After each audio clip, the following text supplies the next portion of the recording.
बोला था ना कि एंट्री भले लेट होगी लेकिन सबसे ग्रेट होगी। जिंदगी जीते हम शान से, तभी तो दुश्मन जलते हैं हमारे नाम से।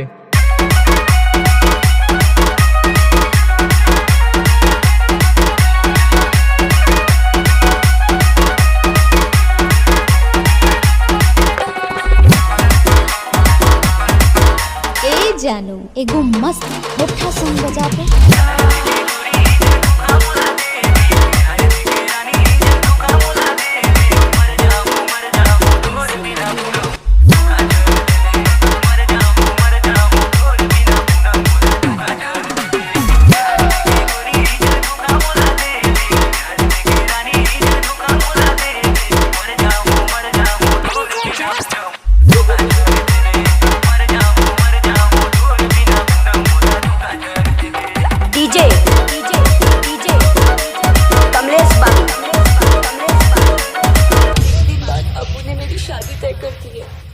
मेरी मौत का तमाशा देखने जरूर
अरे ध्यान से छुए कर दे दे।